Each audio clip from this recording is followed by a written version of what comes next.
What's going on, gamers? CarX Street is here, but is it worth it? What are my first impressions? Is this game worth buying? Let's talk about it. So I think overall it is worth it as long as you keep the price point in mind. This game is only $20 US dollars. That's like a third of the price of Forza Horizon 5 and other games like that. So you can't expect too much from this game, but at the price point, I think it's pretty solid. I do think one of the good things about this game is the city. The roads are fun on this. The city looks really cool at night, as you can tell.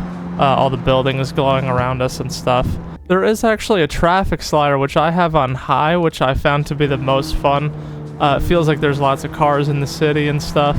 And one of the other main things that I like about this game is there's actually a sense of progression in it. So I've been playing for a couple hours already, and I'm still only on the first tier of cars here.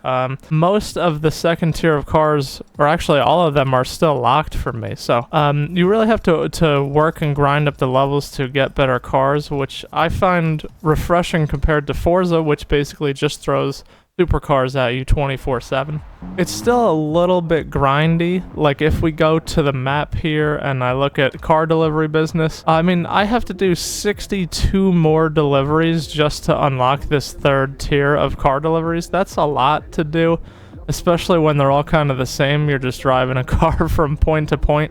But overall, I like the sense of progression more than if everything were thrown at us at once. One drawback that I find is that while there's a lot to do, a lot of the content is basically the same. Just for this one club, for example, there's 19 races that I have to do, and they're all very similar.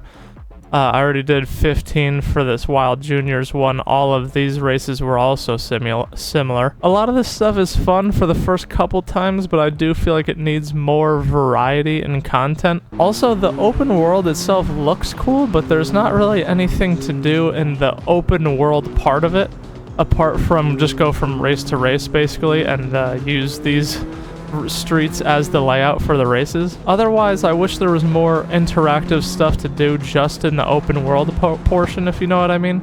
The upgrades for this game are very good. There's plenty of parts to upgrade on your car, and there's also plenty of parts to tune on your car as far as car customization and stuff. The styling garage, I guess, is also very good. Plenty of things to upgrade your car with all over the place here.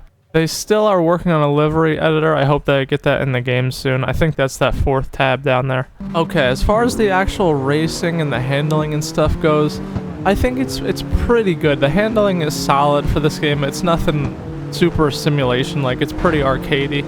But this is something I was just going to talk about, is the AI, like, don't even budge when you run into them. They're basically brick walls. We were able to actually push the AI out right there, but a lot of the times they could just slam into you and spin you out. Another thing about the racing in this is I don't think there's any real like difficulty settings for the AI. And most of the races are not that difficult. I've been winning most of them unless I make some drastic mistake. So I do wish that they had more difficulty settings here. Another thing is the sounds in this game are not the best. They're a little bit generic sounding. I mean, it's not like a huge drawback, but it's not exactly ideal either. But just like that, we just won a race. I was barely even paying attention for it. Another thing I like about this game is the loading screens for mostly everything are pretty short. The game recommends that you run it on an SSD instead of a regular disk hard drive.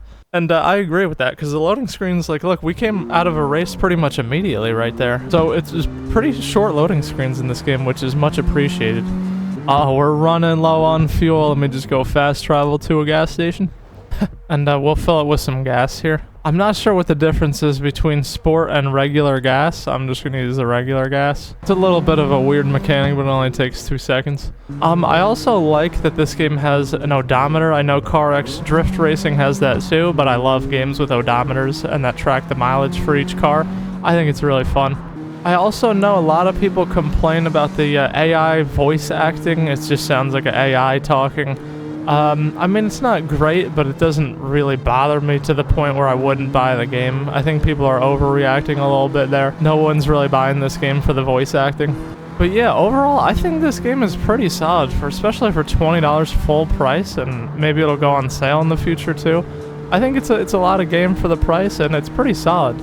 I haven't ran into too many bugs or anything either. Some people say the performance is a little bad. I just turned my graphics down. But yeah, overall, I would recommend this game as long as you keep in mind the $20 price point. It's not going to be the same quality as Forza, but it's also not terrible either.